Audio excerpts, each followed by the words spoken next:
Money.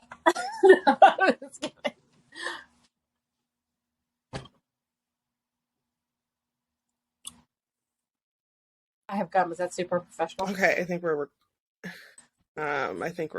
Okay. Okay. All right, you ready? Ready.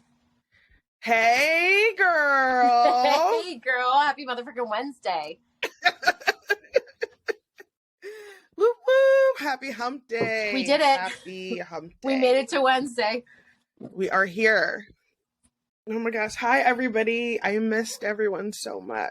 Girl, it feels like we haven't recorded in so long. I know. It really does. How are you feeling since everything? I am feeling good. So I had surgery and why is do you hear my dog? Yeah. Like, Mom. Y'all, I didn't hear not one bark, not one thing happen the whole time I was down here setting up and listening to another podcast as soon as we start recording. Okay, thank you. Yes, so I had surgery. I had my gallbladder removed and a hernia repaired. And so I had that a week ago. And so I am resting at home. How's that going for you? Resting. And I'm doing my best to rest. Well, it's hard to rest when you're in school and working. So and have kids. And doing a podcast. Right. And but I'm doing the best I can. I am. I know. So I am doing the best that I can out here. But you know what? That's a really beautiful. I haven't really been doing anything. Okay, good. I don't believe that, but I think that's great that you believe that. And I love that you're doing your best to rest. No, girl, I really have. I've been listening to the doctor. I haven't been doing anything. The only time I've gone out is when I've absolutely had to go do something that I could not make it on Zoom or anything like that. So I am a social worker and I'm going to be working at the school district here with elementary school kids and little babies. And so I'm going to be working with them, the ones that are a part of I'm part of their behavioral care team. Okay. So. Okay, I was going to ask you about that. It's so cute. The kids are so cute and tiny. And tiny. Girl, kids are the best. So I was going to ask you about that. I don't know. I know what social workers can do. When you say you're a social worker, are you specifically I'm a child social worker, I'm a social worker for families, I'm a social worker for the disabled, or does it all encompassing? I was going to ask you that. So it can be all encompassing. So being a social worker can be all of those things. You can work in so many different fields. It's not just working in the Department of, Child and Youth and stuff like that. It's not just about taking people's kids away. There's politicians who are social workers. You can work in human resources. You can, city planning and different things. You can work in schools, geriatric, working with older people and everything. So all those things you mentioned, you can work as social workers. There are people who work in a social work job, but aren't necessarily a licensed social worker who went to school and have the degree to become a social worker and things like that. Or the masters. In the school where I'm at, or the masters. Period. Yes. Oh my gosh. When will it end? May. You're almost there. Girl, I really feel like I am just counting down the seconds. And I'm just one assignment at a time, girl. Just one assignment at a time. So what I'm doing basically in a school setting is anytime a kid needs kind of extra support, They have groups built every day. So like kindergarten will have a little group with the kids that are involved in the program, and they'll come out.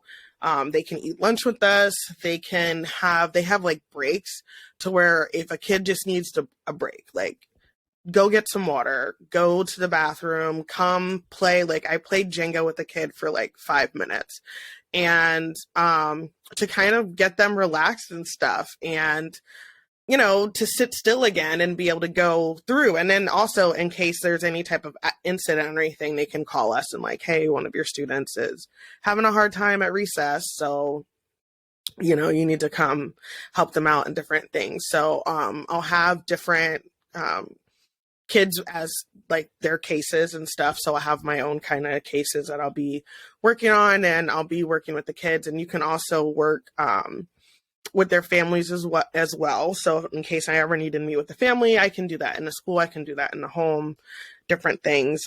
So I'm super excited to do that. I really I love kids so much. But since having a kid, I feel like I am great with kids, but I don't really want to work with kids because I just feel like I am just going to be too attached to all the babies and just like love them too much. Well, and then you're like, Amber, why do you have 97 kids? No, yeah, I know. Yeah, no, it is having good boundaries and being able to not take your work home with you and that kind of stuff. Girl, that's why I don't work with kids. What I would be fighting everybody. I'd be like, what'd you do to Susie? Come over and meet me around the block. You know what I'm saying? So I really do think that you have to have healthy boundaries. Like I'm suspended from school. Now they're like, we had to suspend the social worker. Now, right. But now there's a problem. But still, I think that I'm laughing but I feel like it does take a lot of mental forethought and restraint to be able to be like, I love kids. I would be great with kids, but also I have to maintain a professional boundary to where I can help more kids in the long run and just knock out some parent, you know what I mean? Who ultimately was probably just mistreated the same, yeah. Yeah, girl. Ugh. Yeah, and it's hard. Yeah, and you love these kids and you become part of their lives and stuff. So it's definitely, and you have to like build a relationship for them to trust you, for them to be able to open up and be vulnerable with you, for you to be able to help them. Right. And at the same time have healthy boundaries. So yes, it is, a lot. It's all fun. So that's part of my, just my last year in school, finishing my master's. So that's kind of what I've been doing. I did do a podcast. Don't Give Up the Ship podcast is out now. It's available. It's episode 111. And I'm told that's an angel number. So yay, good luck for that. So that's available wherever you get your podcasts from. And you can find that and listen. So Chelsea, what are some updates with you since the last time we talked? Girl, real quick, before I just want to say we did share that on the Instagram, on the Politics But Make It Fashion Instagram, but I can definitely share it again just in case, just for reference, so everyone can make sure they go give that podcast a listen. It was dynamite. But girl, same old thing. I am just working frantic. I'm actually at my part-time job right now. I just finished, but it's podcast night, so I didn't want to miss it. So, side note, if you are in the greater Philadelphia area. I love where you are, though. I think it looks really cute. This is the studio where we do lashes and brows. I work here on weekends and it looks some so cute. My boss is the realist. But yeah, so for my full-time job, the end of the month is always a very intense time. But I kind of came out of that. Today starts a new month, and I'm on a 5-day fast. This is day 3. And yeah, feeling good. How's that going? Feeling good. Feeling ready to rock and roll. I am PMSing. Good. So like I was getting irritable and I was like, I'm not even hungry. It's because I'm like, like my body's going through, the PMS, but going through a lot. And and they said, and you're starving me. So, and you're starving me, but I have to go to LA for work next week, and that sounds like so glamorous. It's not. It's really not, like, at all. And I love LA. I don't think I hate any place more than I hate LA. Besides the South. I shouldn't say so. I mean, I wouldn't want to live there, but we have a friend. The weather, I the won't say her name beaches. out loud, but we have a mutual friend who moved from New Jersey to LA, and she and her husband love it there. They think it's like the best place. They're like are obsessed. They're like, we're living here, we're buying a house here, we're gonna raise our kids here. And I'm just like, and I know I'm alone in this opinion. Unpopular opinion. We're 5 minutes in. It's time for an unpopular opinion. I'm like, why? Why do you love it there? I cannot stand LA personally, but I have to go for work. I don't travel like that for work, but like once a year. But I'm feeling a little bit of anxiety trying to prepare for that and get ready for it. But I'm doing it like a big girl. I'm going to put my big girl panties on and just handle it. But other than that, girl, same old. Just out here hustling these streets. Yeah. Hey. So I actually wanted to ask you a question. I didn't get to ask you this, but the 100 Days of School is coming up for the kids. Friday. And has Maddie ever done the 100 Days of School? And are you making her outfit? Because apparently the best moms make the kids' outfits. So. Do they work? Do they have jobs? Like, I'm just curious.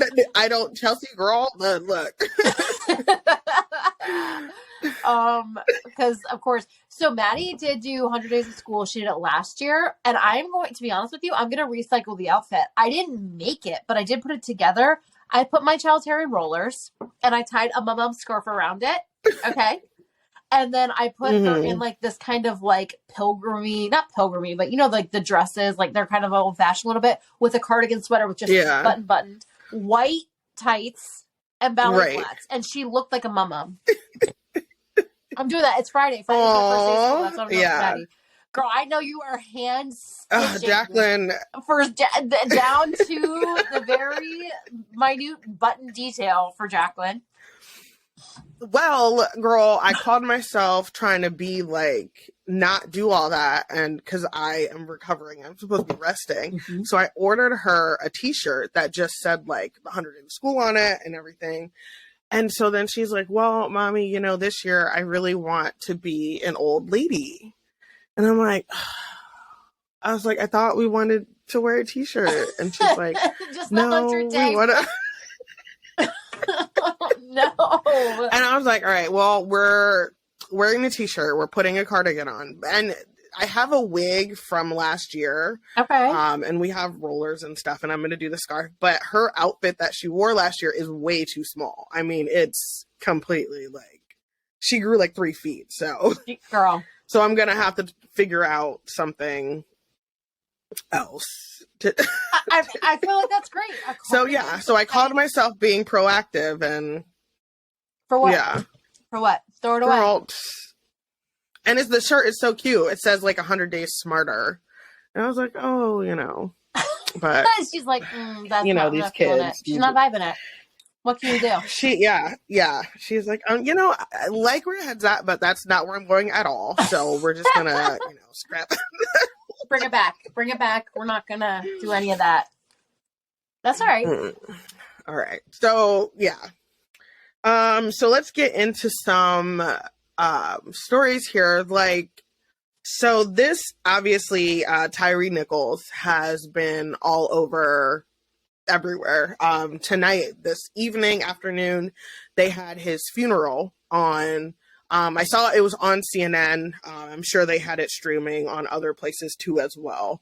When I just turned it on, I think Al Sharpton was giving the eulogy and stuff like that. I believe Kamala Harris attended the funeral and stuff as well. So some background kind of on a story, because I'm sure there's probably people who don't really know. On January 7th, 5 Black police officers from Memphis Police Department severely beat a 29-year-old Tyre Nichols, a Black man, during a traffic stop, resulting in his death 3 days later in the hospital. So Tyre Nichols is 29 years old. He is driving. He gets pulled over. I don't think there's any footage or anything from that initial pullover. They both said he was pulled over for reckless driving. So then he gets pulled over. There's an initial altercation that happens. He runs away, and I believe they chased him, caught up with him, and then the second altercation happens, and that's when he kind of gets beat up and tased and things like that. So there is a video that was released. The 5 officers of the Memphis Police Department were fired, and on Thursday, each were indicted with charges of second-degree murder, aggravated assault, acting in concert, 2 counts of aggravated kidnapping, 2 counts of official misconduct, and 1 count of official oppression. So, yeah, like the way that this was handled, to me, is how all of these cases should be handled. You know, this happened, and it was about a month ago, and this was fast. You know, they opened investigation. The police department seemed to be pretty transparent with the public about what was happening. Obviously, the family was talked to first, and the family saw the video first and everything before it was made public. But yeah, like it happened so fast. So the 5 officers involved in the stop were initially placed on administrative leave immediately following the incident, and then they were fired. The department cited multiple department police policy violations, including those of the use of force and failure to render aid. I felt like that was something super interesting that they mentioned, because I don't know if you'd ever paid attention to other like police brutality cases, but one of the big things on them that people forget is a lot of times these people are left lying in the streets before they're dead, and they're not given aid. An ambulance isn't called, nobody's coming to help them, they're not getting CPR, they're not getting any of that, and people are just lying there dying. And you kind of look at the police officers involved and the EMTs and stuff, and it's like, okay, so you just subdued this person or whatever, but now we're just going to leave them here to die. And so I found it very like, wow, that those charges were actually included in this, because I hadn't heard that before. And I do believe that some of the EMTs and things like that, according to this was on like NPR, had been fired and placed on leave and stuff as well, because they did not render aid. And I think it's like 28 minutes until he receives help. Like they placed him up against a police car. He was handcuffed. He's bleeding. He's crying for his mother. I believe he falls over on the ground. They lift him back up. He falls over a couple more times, and then he's just lying on the ground. And it's a long time before anybody, comes over to help him. So, yeah. But so that's like the overall like kind of synopsis of like what of this absolute tragedy. But it's crazy because I was actually listening to Ben Shapiro cover this, and he's like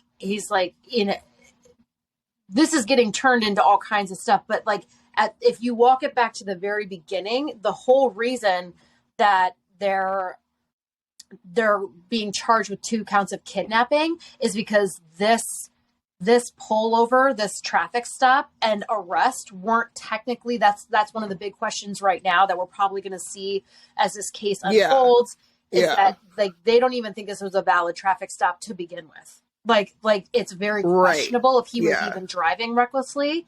And then the fact that they held him the way that they were holding him, that's why they're being charged with kidnapping. And that's just the beginning of the charges and of this stop.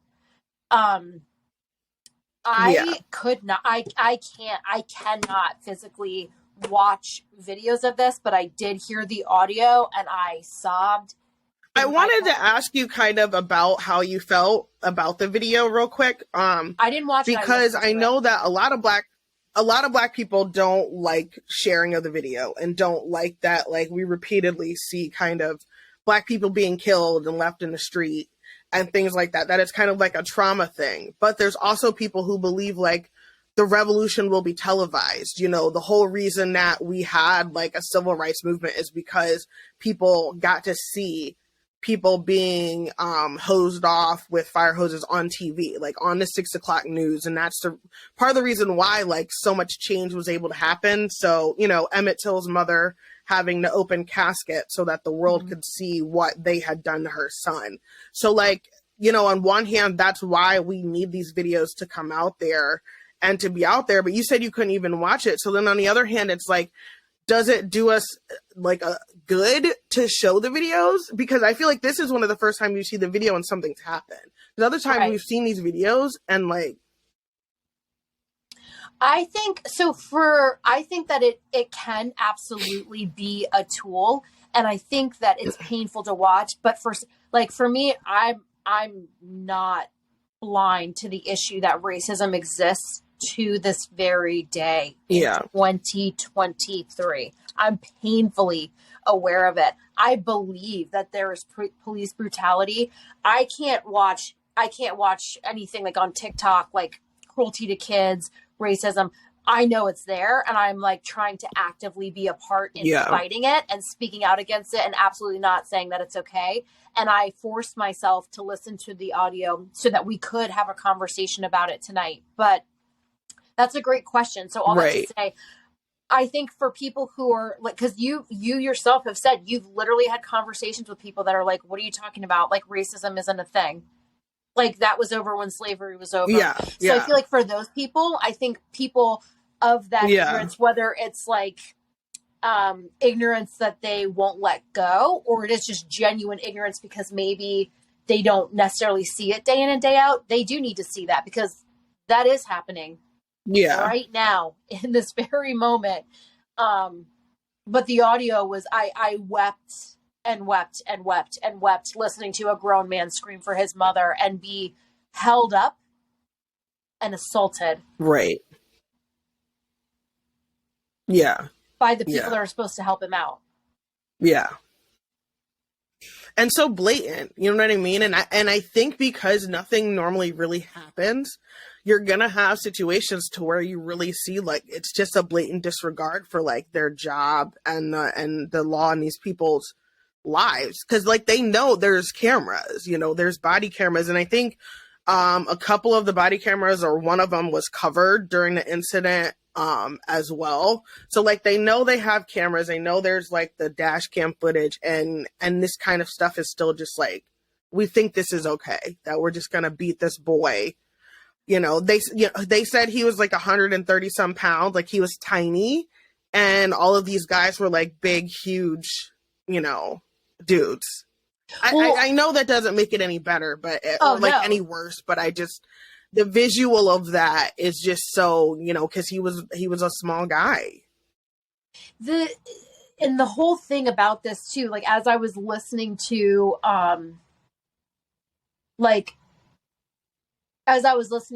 to Ben Shapiro kind of cover it and kind of give his take, and he was kind of walking through like, hey, this is probably what we're going to see in court. This is like on both sides. But just like one thing he said, and I mean, I'm going to say something else. This isn't just like a blanket statement. He said, you know, in one case, like if a police officer says, stop, don't run, because that's going to aggravate the situation. And then they're going to use like all this force. However, that's on one side. Right. But on the other side, this 29, what is he, 29?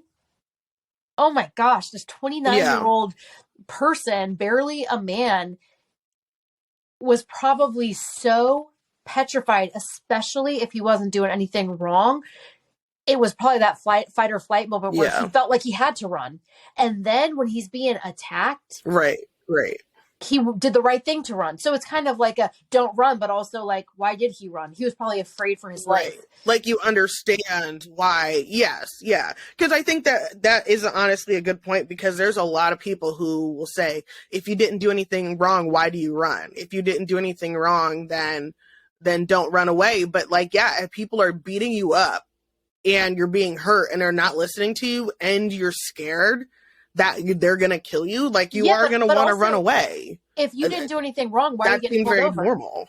If you didn't do anything wrong, why are you getting pulled over? Right.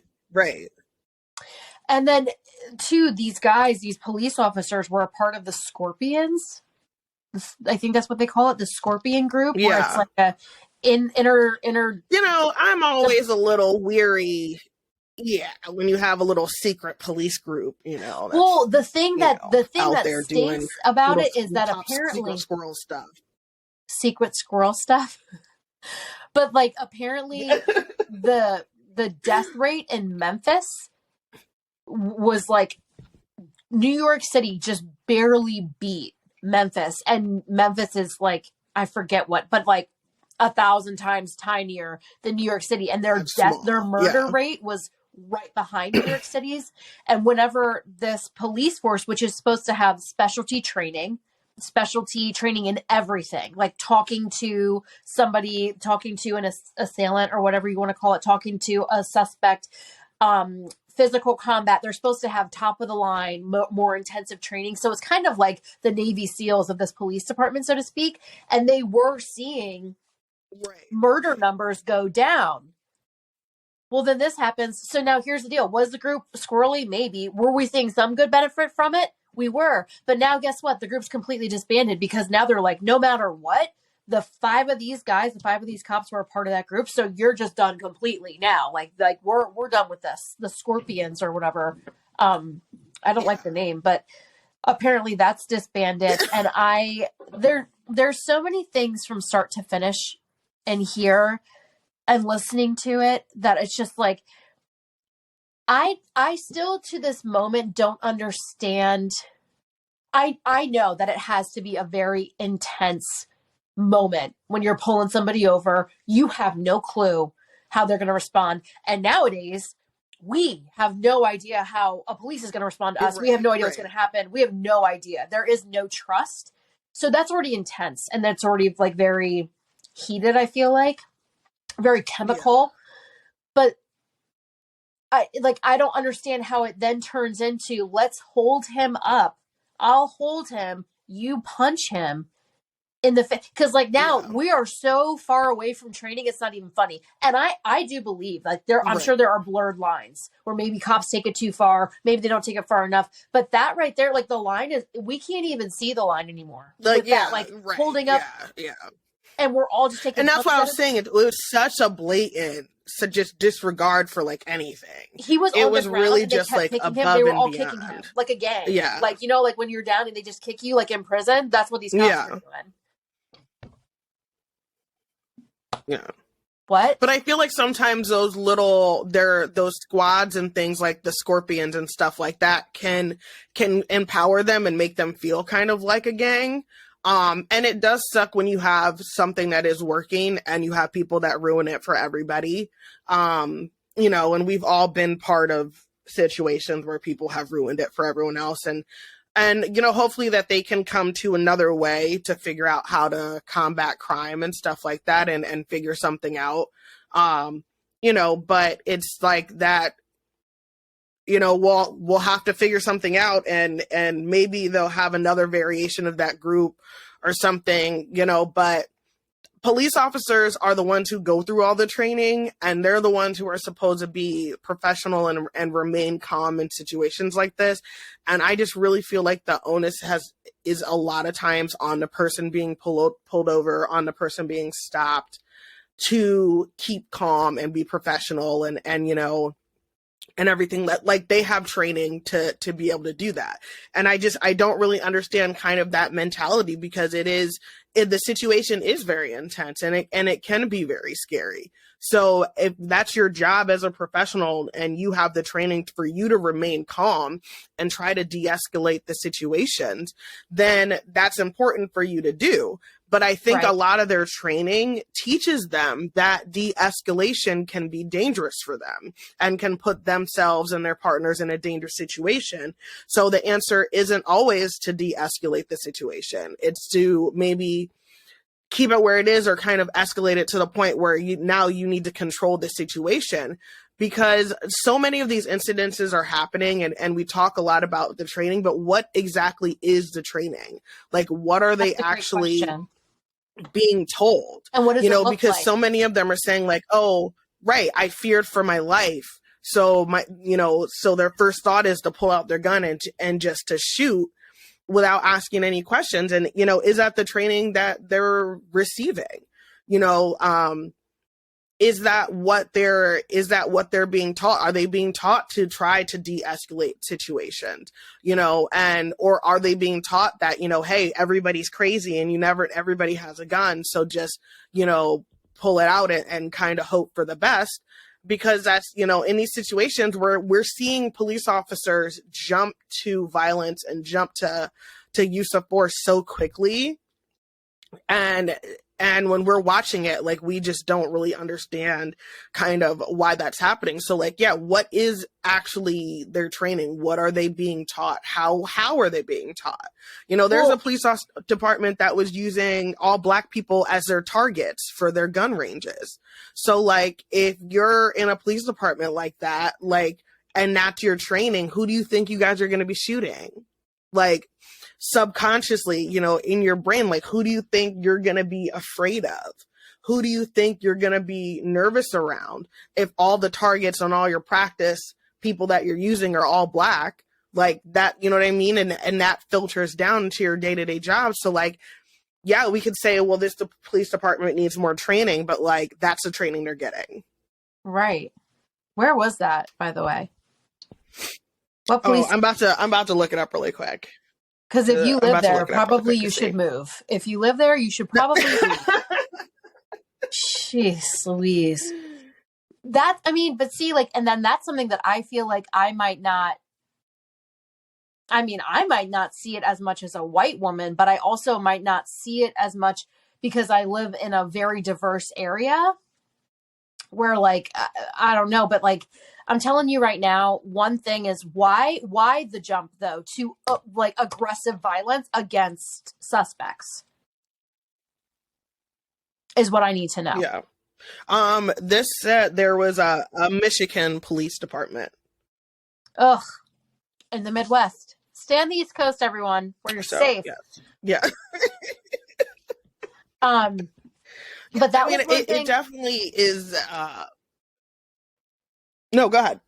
No, I think that you're right. I think that, like, and see, that's the breakdown that I think that we do miss is coming and asking those questions. Cause I think we will say, are they trained? Cause in this situation, these guys are the top trained in their squad, their department. Okay. So, but like, what is the training then? Because there was a few people who did not engage, but they stood there and watched and didn't do anything. Right. You're just as guilty. And then you have all these other guys jumping to that aggression. And I think in my mind, if somebody's reckless driving, 9 times out of 10, they're probably drunk or high. So you don't need to use excessive force. Right. Because they probably can't even stand up straight. So why was your automatic thought this aggressive thing to where, I hate it. I hate it. I hate it. I don't understand it. But something has to change. There is now, especially since a lot of this police mishandling and brutality was exposed, and we've heard so much more about it, and we're having podcasts where people are talking about, oh my gosh, I can't think of her name. She was in Texas. She was put in jail in Texas for driving over the speed limit and died in the jail, and nobody knows. Sandra Bland? Yeah. Like, we're starting to have all these crazy stories that are coming to the forefront. Thankfully, like, podcasts are exposing. And it's like, so now there is this basic mistrust of cops. And here's the thing. How many jerk off cops have you run into? Because I've run into a good amount. Where I get pulled over for doing my eyebrows while driving. Okay, I admit it. But then they come at you like I am some sort of crack whore who's like beating children and stealing from stores, and I'm like, I'm going on a dirt road doing my eyebrows and you happen to catch me. Like, okay. And I'm not saying that I'm not. Why are you being so cocky and rude and arrogant and aggressive?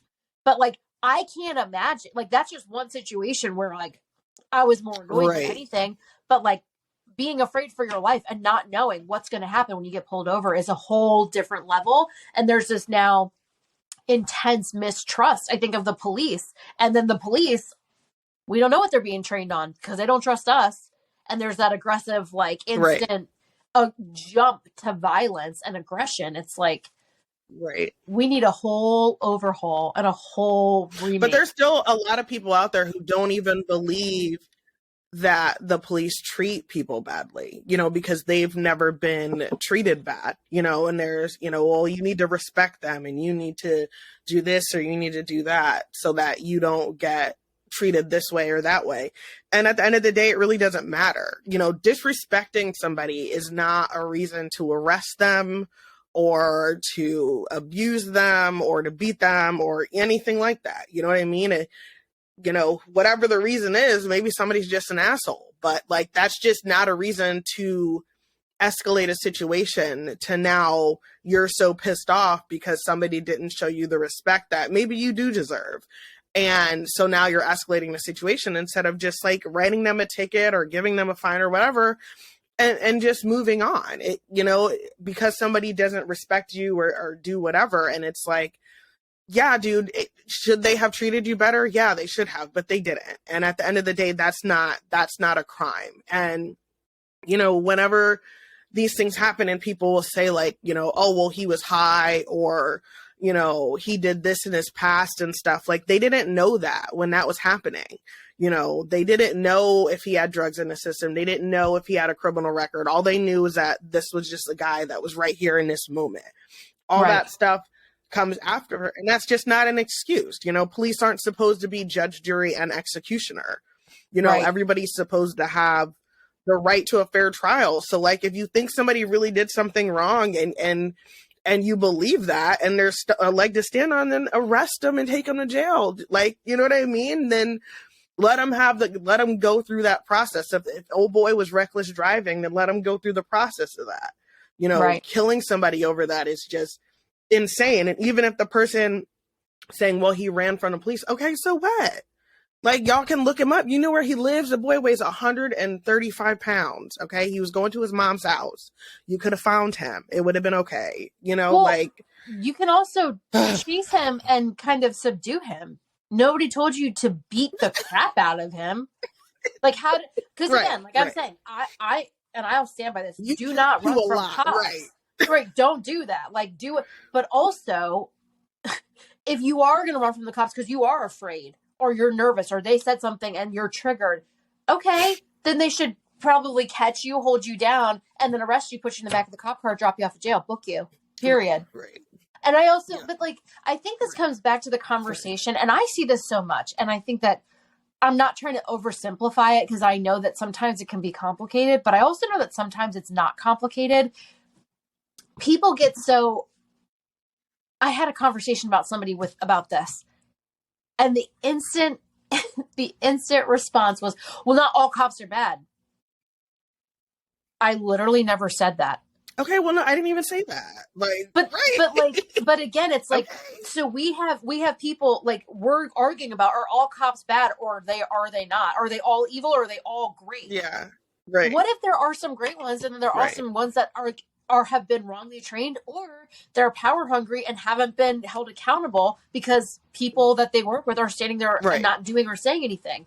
It's like we're missing the real conversation because we're so focused on, I didn't say anything about all cops being bad. I said, this is crazy. They killed this child. Like, what do you mean? Like they held him and had a punching circle.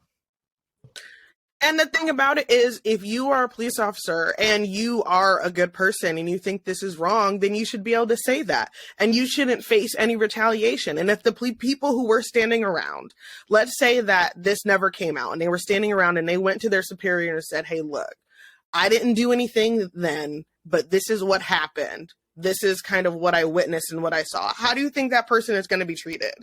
Because there's plenty of stories about people out there who have, quote unquote, ratted out fellow police officers and their careers have been tanked. They've been threatened, you know, and they've been forced off the force or they haven't been promoted. And it's like, where are the people that are actually standing up and saying like, no, we shouldn't do this. This isn't good. Because until we hear from them, that's why people just kind of lump everybody in together. It's like, then these people need to stand up and they need to say, nah, dude, like this was messed up. This was wrong. They shouldn't have done that. You know, let's hold each other accountable because this is making all of us look bad. Yeah, so like in this example, you, and you're fired. You're also being criminally charged. So great luck in prison. And also your little group is done. Like it's over. So it's right. The whole thing is like, I mean, we have to shine a light and shout it loud when there is police brutality happening because it's never okay. But again, like you said, I think we have to find a better system and we have to figure out a way to fix it. Because if all we do is share videos of people being murdered and then get mad at the cops, that's not fixing it. If we don't show any videos and act like the cops are all good, that's not fixing it. And then what is that doing either? Right. These kids are still dying. You know what I'm saying? Like, I'm like, it's just, it's devastating. Girl. It's stressful. Like literally this mom now no longer has her son for a reckless driving. A reckless driving thing. Right. What? Right. There's a situation that's close to me that specifically involves reckless driving. And I think to myself, like, if this were to happen to this person who I know, like, I cannot even fathom that. And that's like this. Right. And in your head, you'd be thinking over and over, like, they got killed over reckless driving. Like, that was what it was. And also, I want to know what happened for the actual pullover, because why was he so afraid that he ran? Yeah. I want to know. We want the body cam footage, girl. You dicks. I'm sure that we will have more updates on this story for you guys. So I don't know if you had seen this, but this was some positive news. In the makeup front, in the makeup industry, a new U.S. law has eliminated the requirement that drugs in development must undergo testing in animals before given to participants in human trials. So this was for the pharmaceutical industry and also partly for the beauty industry. So animal rights activists have long pushed for such a move. And some in the pharmaceutical industry have argued that animal testing can be ineffective and expensive. So the president signed this in. So that's another. They're not going to be testing on animals. That's another great bill that he signed. Right. This is something that Yeah, go ahead. No, I was going to say, I feel like I work in the beauty industry, and I used to work for a brand that was in this entire beauty place, whatever you want to call it, beauty store, this brand that I worked for was the only FDA regulated brand. Okay. So that was something that I would always speak to. I was like, this is the only brand that's regulated by the FDA. Now, knowing what I know now is like, that should not be much comfort to you. But something that I always thought was interesting, because they shouldn't, but at least it's one thing. You're right. That's positive. But the one thing that I remember having a discussion about with people was like the animal testing. And I was always like, it's the animal testing for me, because I specifically have been instructed by my vet. I was giving my dog a rash because I was bathing it every day. Because I wanted it to be able to like come on the couch. He was like, she doesn't have the same. I also overbathed Caesar. Well, that's what. So the vet was like, you can't do that. They don't have the same skin that we have. You will cause a huge issue. That's going to be very expensive for you to fix, very painful for the dog. So right then and there, they can't eat the same things. They don't have the same skin we do. Why are we, for what reason are we testing on animals? Right. And if you're it's not even going to should do the same thing. That's what I'm saying. And like, what if the animal is fine with it, but then I get a huge rash? Just like I can eat grapes and my dog will die if she eats grapes. It's like it doesn't even make any sense to me. So for what? And if your stuff is that toxic, like if you don't know your science down to a level that like, this is so toxic that I have to test it on a rat before I test it on a human being, you should probably rethink your entire formulation, like from start to finish. Period. She's coming for you guys. I mean it.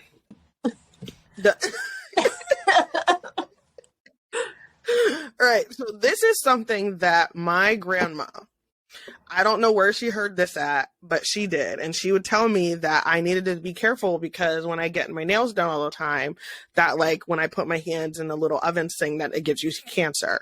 So apparently exposure to ultraviolet radiation is known to cause skin damage, including skin cancer. Now, new research has raised questions about the safety of nail dryers, which use UV light to dry and cure gel nails. The study shows long wavelengths of ultraviolet light from UV dryers can damage DNA and cause manipulations and mutations in human cells that increase cancer, according to the Washington Post. So I have just decided that I quit and give up on everything because I also found out my favorite orange juice could cause cancer. So everything is terrible. Get your nails done, drink your orange juice, it's fine. It's because like ultimately, like what can you even okay, this is why do we have to have carcinogenics in our orange juice? Why can't we? Have you ever had fresh squeezed orange juice? It's delicious. Nothing added to it. I just got a new juicer, guys. I saw that. New juicer is amazing. So yes, fresh juice, cold pressed juice is the best. I saw this one by this TikToker. She was saying cucumber, mint, and 1 pear, and it's like game changer for your hydration as well as your gut. But that's besides the point. I don't understand why the need to put it in there. And I think, girl, this comes back to my conspiracy theorist self. I think ultimately Big Pharma runs everything because they have the most money and they don't make as much money off of us if we're well. So like, let's all be sick.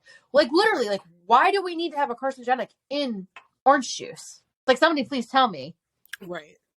And I had just posted on my Insta a thing and it was like 15 different foods that are like that you eat that are illegal, and it's that they're illegal in other places. And one of them was like Mountain Dew. Like in the UK, like our Mountain Dew is just illegal. Cheez-Its, Gatorade, and Mountain just Dew, so many Skittles, other things. Pop-Tarts. And it's just like, why do we live here? And why is this a thing here? Like, is it? And part of it is because obviously they can put cheaper products and ingredients in our stuff. But, you know, the big reasons, like you already make this stuff in a healthy way. Right. Why make it here in a terrible way? You know, that's causing cancer and causing people to be sick. For what? I know we definitely have the highest obesity rate. We have the highest diabetic rate. And we also have the highest cancer rate in America. Gee, I wonder freaking why. But I like, again, like that's the thing. Like, you could make a healthy alternative. You just choose not to. For what reason? Like to what end? And I don't. Yeah. And people just don't know that because people assume. And I don't think this is wrong to assume this. I assumed it too. You assumed it too. Like the FDA is an organization that regulates our makeup and our food and our beauty products and stuff. And like they would never allow powder to have talcum in it, which causes cancer, you know, and they would never allow a big company like, right, with Johnson & Johnson, they would never allow a company like that to produce such a thing. And it's like, no, we're wrong. They did. And they are. And do they produce some that doesn't include that in every other country? Absolutely, they do, except over here for us. And and people don't realize that is happening. And so it's like the world is actively trying to kill us, you know, and these things are just not good. Well, and I see this on TikTok all the time. People here who have gluten sensitivities, Crohn's disease, lactose intolerant, you name it, will go, insulin resistant, all these things will go over to Paris and drink cream in their coffee, hot chocolate, bread all day, lose weight and never feel better and not get sick at all. What is happening? Yeah. That is not well, because I mean our cheese wouldn't even count as cheese. What like our hamburger, our ground beef can't be sold over there because it doesn't count as meat. That's what else is there to say? about, about that. And also I would just like to add, though, what can you do? What can you even do? That's a good if question. Everything is bad and everything, like, what is what is the point? Well, have you ever heard of Bobby Approved? My boss told me about him, and now I'm obsessed with him. He'll go into like Aldi or Costco, and he'll be like, "This says it's healthy. This is in the organic section or whatever." And he's like, "But look at the label, and this is what that means." Right. And it's crazy to me how much more money I'll spend on organic, and do you know what it means? Nothing. Made from non-GMOs. Do you know what that means? It's still made learned with trash. that, and I Yeah. So what do you do? I don't know. Move. Right. Is anyone in Scotland or Ireland hiring? Grow your own food, I guess. I would. Oh my gosh. Chelsea. On the farm. Also, go Birds. I'm representing the Eagles here, so. What a time to be alive in Philadelphia. We're going to the Super Bowl. We're going to the Super Bowl. The second the game ended, fireworks. I was like, okay, Delco. The second the game ended. Dude, I wanted to be on Broad Street so bad. So bad. I watched it from like a lazy boy. I couldn't even like jump up, and like even when I was like, I'd like put my arm up, it hurt, and I'd be like, oh. And I was like, I just wish I was in Philly so bad right now. Oh my gosh. I actually had this incredible opportunity to live on Broad Street before I had my daughter. And I remember the last time the Phillies won, and people literally just poured into the streets. And everyone was jumping up and down and screaming. And nobody knew what to do. Like, they were just so overcome and overwhelmed. Cars just couldn't go through. It was just mass people in the street on Broad Street. Broad Street was shut down. People are climbing poles. They're there. People are just screaming and shouting and freaking for hours. Yeah. And it smelled like weed. And I was just like, I showed up to your apartment on Broad Street when they had the parade during the Eagles parade. That's right. Well, totally trashed. It was a great day. It was freezing. It was freezing, but it was the craziest thing to see them, because that was before the Super Bowl. They went out, and I'm like, nobody even knows what to do. And my husband and I were just like on the balcony. We were just like, this is insane. The energy. You want to talk about palpable? Yeah. And I even felt like, and I was like, I don't know what to do. Oh my gosh, I didn't even watch the game, and I'm like, oh my gosh, they won. I feel like it's that same energy, and I feel like they have a really good chance, because apparently that game was really boring that they just won. Like, it was like a no. I mean, we blew them out. Yeah, period. Yeah. Oh yeah. Just saying. Yeah, EAGLES, Eagles. Eagles. Yes. Yes. Oh god, guys, I'm so excited. All right, so this is super depressing, by the way, guys. So trigger warning. This one is a doozy. Okay, so I'm gonna backtrack a little bit. Kason and Kyrie, or Kai-Air, I think, the twins. So I don't know if you guys remember, a couple months ago, there are two little black twins that got kidnapped. Okay, so they got a national attention after Nala Jackson kidnapped them on December 19th. So the twins' mother, Barnett, was working as a DoorDash driver, and she stopped at a pizza restaurant to pick up an order. When she went into the building, Jackson stole her car with the infants in the car seats, right? A couple of hours later, Jackson abandoned one of the twins outside of the airport, which was like 70 miles away. And then the other child was found abandoned inside the stolen car in an Indianapolis parking lot a few days later. So the twins ended up being found and ended up being brought back home. And the story received a lot of nationwide attention because the babies were adorable. It was a really sad story. And I think that it actually really touched people's hearts, because she was like working DoorDash and trying to like better her life, and she didn't have childcare, and she had her kids. There were some people that kind of criticized her, but for the most part, it seemed like people were kind of like, she's trying to do it all, and then so this is what caught my eye, because I thought this was just so insane. So the police responded to reports of a baby that wasn't breathing after Tyre was transported. Huh? When did they find him not breathing? When he was at the airport? Or no. So this was no. This was after. So they were found back in December. So this was like a couple weeks later. So a couple weeks later, the police responded to the house of reports of a baby not breathing. And then the baby was transported to the Nationwide Children's Hospital, and they pronounced the baby dead. The family spoke to reporters, and they said that Tyre choked during a feeding, and an aunt of the twins said that the baby had choked on milk. So this is according to the Shade Room. And I don't know, like, if any foul play was going on or whatever. I thought the story was just really, really strange. Because after the twins were kidnapped, they got found separately. And then for one of the twins to just kind of die, I just thought it was such a weird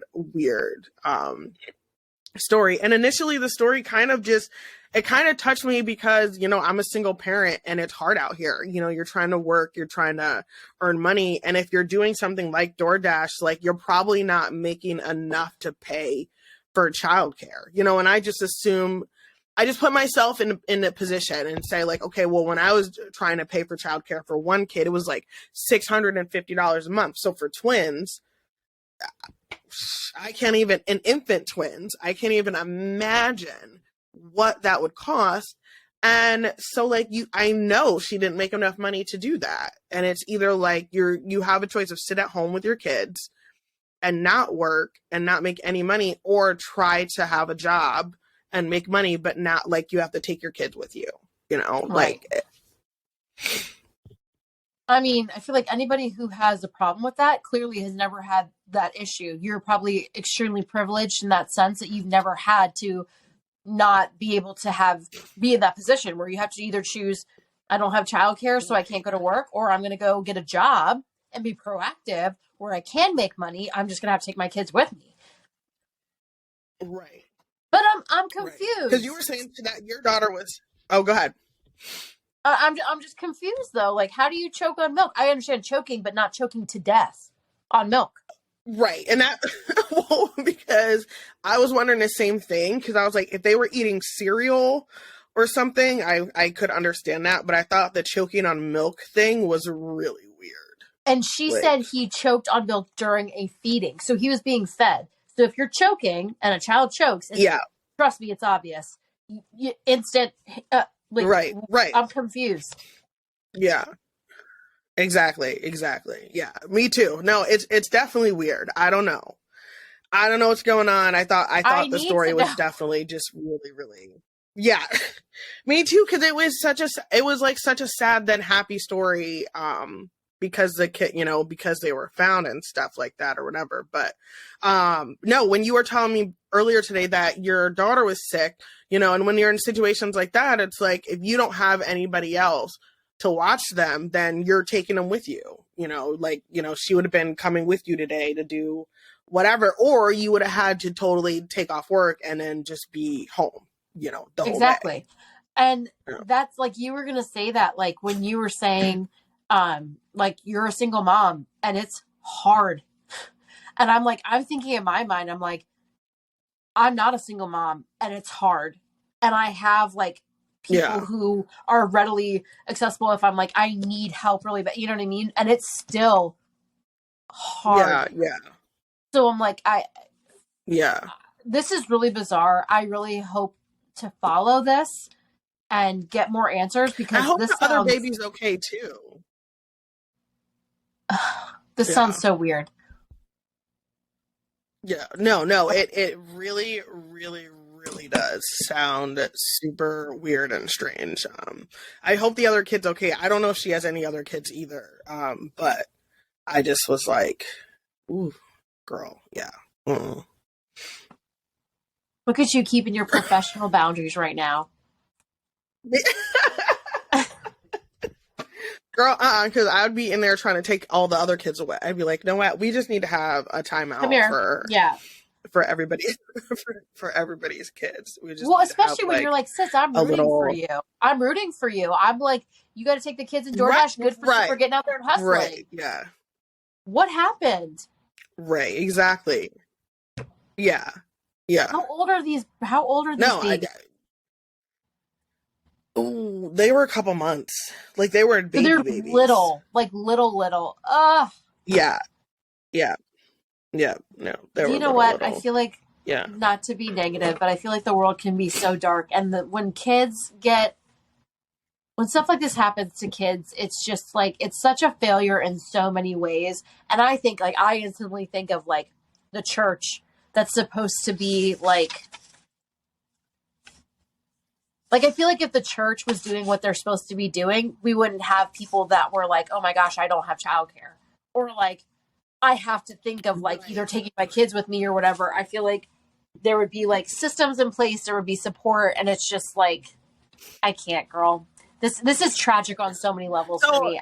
I'm devastated. no, it really is. And the reason that churches are, I mean, some of you probably might think like, wow, that went like left, but because churches are supposed to be, they're tax free, and the reason that they're tax free is because they're supposed to be a hub for the community and a place to where you have people who can go get food pantry, clothes pantry, like shelter, homeless shelters, daycare, all that kind of stuff. That's kind of where the thought process came by not taxing churches. So as people who grew up in the church, you know, the whole focus is supposed to be on helping widows and orphans and, you know, the poor who need the help. And you have churches nowadays that are making millions of dollars, and you have mega churches, and you even just have regular smuggler churches, and they're just not doing their part to help bring up the community and nurture the community and be a part of the community by, you know, maybe providing free or cheap childcare, you know, by providing after school programs for kids or programs to help kids read or do different things. And that's the whole reason why they're tax free, and they don't do that. So that's kind of where the disappointment comes into like, well, this is where the church is supposed to come in and kind of help people. So that's just kind of where that idea, is what that you put it around came from. And, you know, and I don't necessarily agree. And I also think that this is where like the community comes in too. And when you talk about police reform, and that conversation is always obviously going to be coming up because of Tyre Nichols and like the police brutality thing, when the communities that have the least amount of crime are communities that have community centers. They have, you know, after school programs, they have preschools, they have daycares, they have jobs, they have libraries, you know, they have public transportation, they have all of these things that make your community better. And in turn, those things make your community safer. And it's not having more police that make your community safer. Statistically, it's having all of these things, like you having your community having support for the people of that community means that less crime happens. When you have a community that offers free preschool, years later in that community, the dropout rate is way lower. You know, the college acceptance rate is way higher. The statistics of crime are way down. Single parent statistics go down. There's so many things that happen when you offer childcare to communities and you support them that help the community so much. And if that means that that's going to come from the church or the government or whatever, like, but that should be what is happening. And that's kind of a conversation that's definitely being missed, because when you look at, so this family, for instance, it's like, okay, well, kind of like, what kind of future are these kids going to have? Because what's going to happen to their mom? You know, what's going to happen to their family? And are they going to be able to be raised and become productive members of society? Or is it going to just continue a cycle of, you know, poverty and violence and people kind of staying in the same place? You know, but I think you're right to wonder, like, this is, you know, people need help. She obviously was struggling. and is still struggling, obviously, and needed help and support. And there wasn't anybody there to help.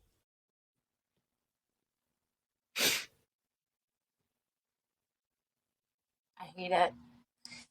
I also want to take this time to make a public service announcement. If you are involved with the church that is not involved in the community, I think you need to take some serious restock of the situation and the Bible and really dig deep and see what Jesus talks about to be true religion. Just saying. Right.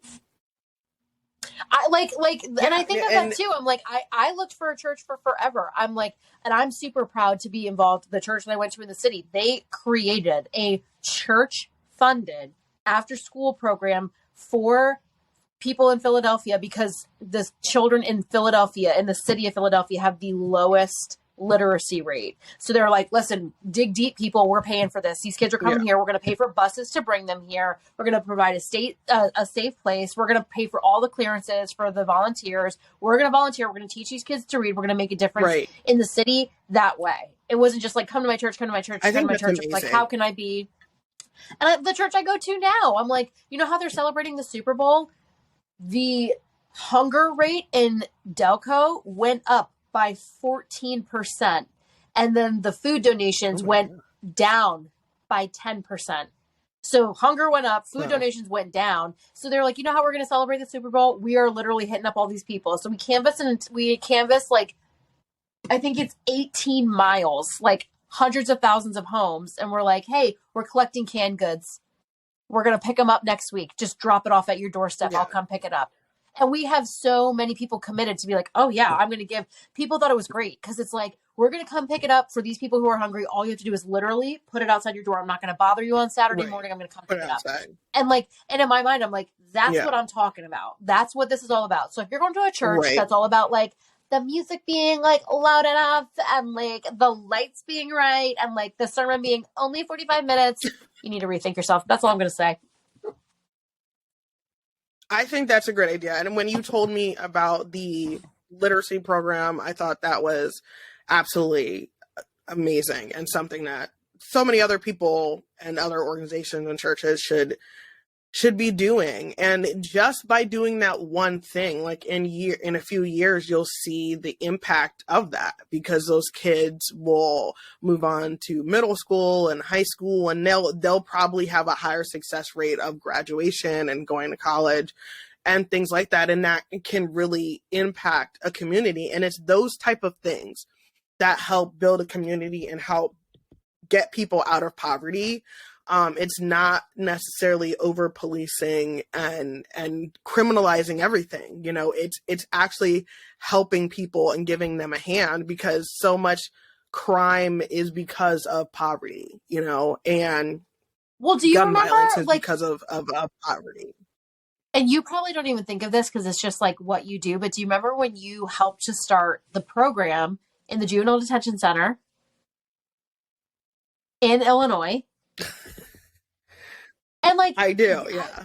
I would hear stories all the time. You're like, I'm just playing basketball with these girls, and like literally they'd be like, oh my gosh, like I was gonna get in a fight, or I was gonna do this, or I was gonna do that. But like because they were able to blow off some steam and have a conversation with somebody who's not in the same situation and play basketball, like fights didn't happen. Right. And it's like the community. It's such an interesting idea to look at where the change really does take place. And I couldn't agree with you more. Right. Like, what if we just didn't even need the police that much? Not because they're all terrible or they're all amazing, but like because the community was doing what the community needs to do and have each other's backs. Because it's hard out here. It's so hard out here. Right. It's even harder now. Like, the church should be the church, the community should be the community, and we should be helping each other, period. Yeah. I'm glad they're doing that food drive. I know that around here, donations had kind of gone down. They went back up, obviously, over the holiday and stuff like that, but they're still doing a lot of food drives and everything. And there's people really in need and hungry and struggling to pay their bills and stuff. Everything is so expensive, and there's people on fixed incomes, and it's just not doable to do it all, for everybody. And I'm glad, like, my daughter's school offers free lunches and breakfast and stuff for them. So everybody gets breakfast in the morning. You can take it or not take it. You don't pay for it. Everybody gets lunch, everybody gets snack and stuff. So that's good, because a lot of times those are the only meals that kids are getting, Right. My and being provided with and focus everything. On veterans. So, like, oh, that's nice. I know you said that they did something for, like, Veterans Day and everything. Well, but they're always like, they're hitting us up. They're like, next week we're collecting ground coffee, non-dairy creamers, sugar packets, stirs, paper cups, and socks and gloves for veterans. But, like, all the time, I'm like, hey, that's great. I'm like, that's what's up. Yeah. They love the veterans in Delco, as they should. Yeah, definitely. Yeah. I was, so I had sent you things about, they were doing, like, a forum on, like, child abuse and child trafficking and stuff here in the area. So I've just been thinking of, like, for you to get involved with something down by you, and for us to figure out kind of, like, because there has to be a way for you to obviously keep your job and, like, still live and make money, but also do what you want to do and be passionate about. And I figured out a way to do it up here, what I, want to do and stuff.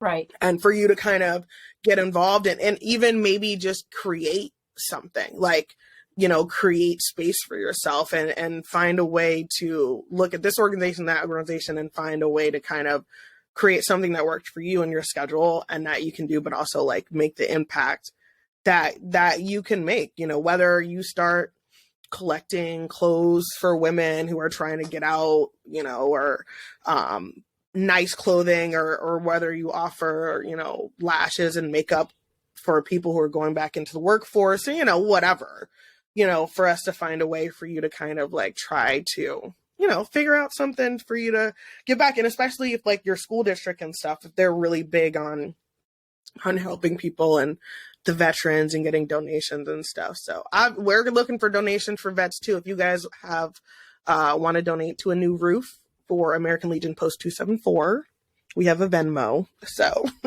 there seems to be a lot of there seems to be a lot of veterans in your area. There is. This is one of the highest areas with veterans in the U.S. Okay. Yeah, I was like, I don't know if it seems like that because I know you and you're a veteran, so you are surrounded with veterans, or if it's just because they're there, but they're just there. And there's probably a lot down in your area, I'm assuming, if they kind of focus on it a lot too. So, I mean, I live right by AMVETS, okay? Just saying. I probably shouldn't say that. Not like anybody's gonna, but I'm just saying. Is AMVETS the same as veterans? They always have parties. Yes. Yeah. They also are a really great resource for if you're trying to get help with your disability or appeal a disability decision. I think I went through AMVETS initially when I was doing my disability filing and claim and stuff when I was first getting out. So they can be very, very helpful. Yeah. Oh, girl. I love that. So definitely. But I like that too. I like that your school is getting the kids involved and doing different stuff like that. So have you joined your PTA? No, I haven't. I have not.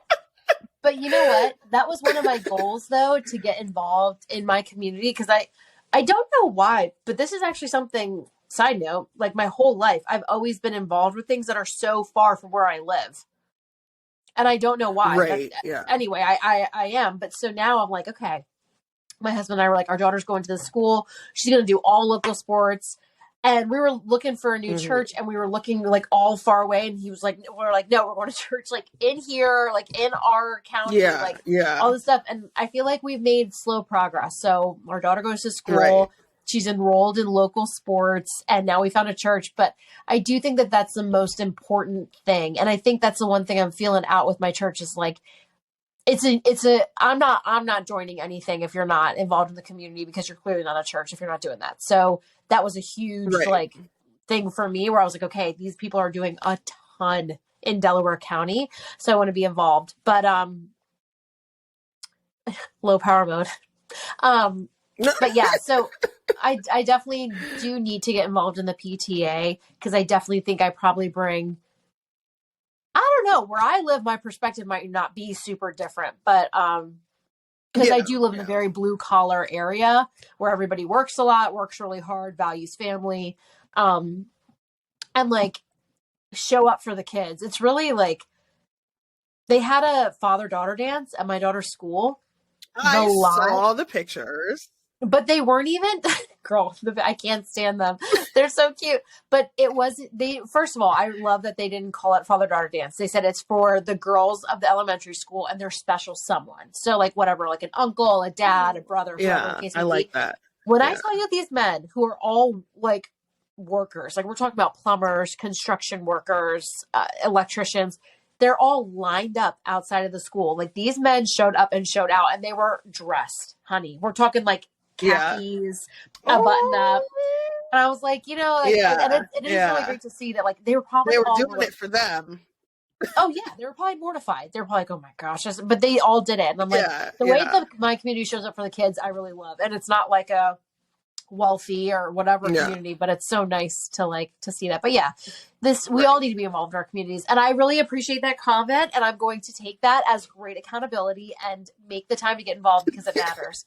And I want to encourage all of our listeners and our watchers to get involved in your kids' schools, get involved in the PTA, get involved in your community if you don't have kids. There's always something to be done. And you'd be surprised if you do even a little bit of research of how you can help in different ways that are probably really interesting to you and that would really be life-giving to both you and the people who need the services. So this is your public service announcement for that as well. I agree. And on that note, guys, I want to wish everybody a happy Black History Month. Today is the first day of Black History Month, and I am super excited about it. I have been learning so much Black history in the past 5 years, since, Tamir Rice and George Floyd and Trayvon Martin, all the things that have happened and the protests and things have just flooded like so much Black history that has been forgotten or never taught. So I've been learning so much. So definitely look up your local library and see if they have any events and different things. I'm involved in a couple of things for Black History Month as well. And I know that the community is a really great resource. Your daughter's school might be having a Black History Month program or something like that. But I definitely am happy that it's something that's in the forefront now and people are really talking about it. There on Hulu, there's a show called The 1619 Project. It was also a podcast.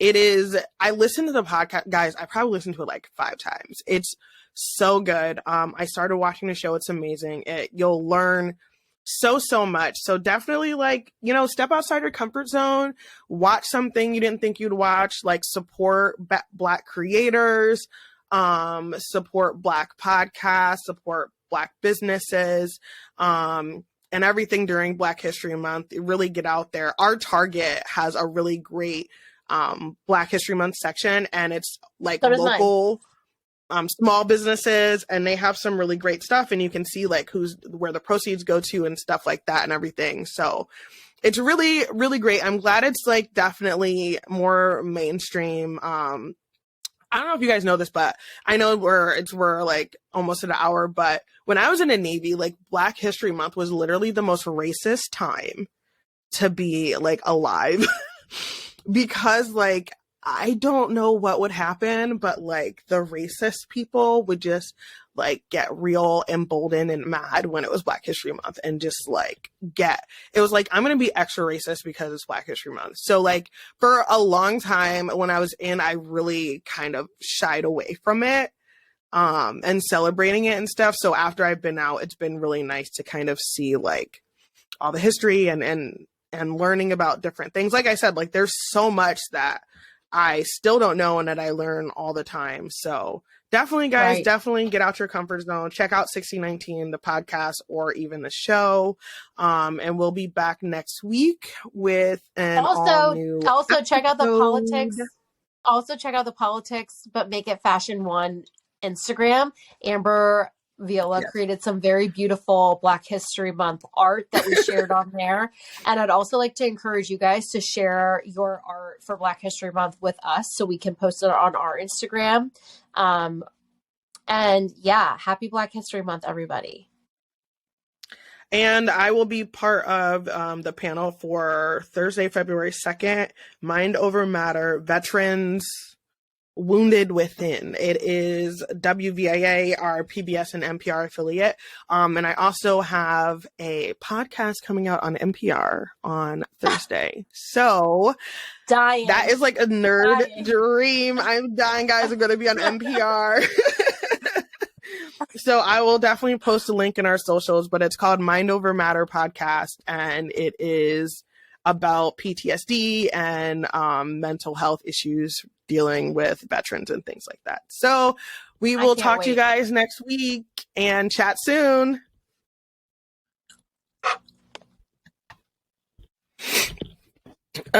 Okay, let's see. I think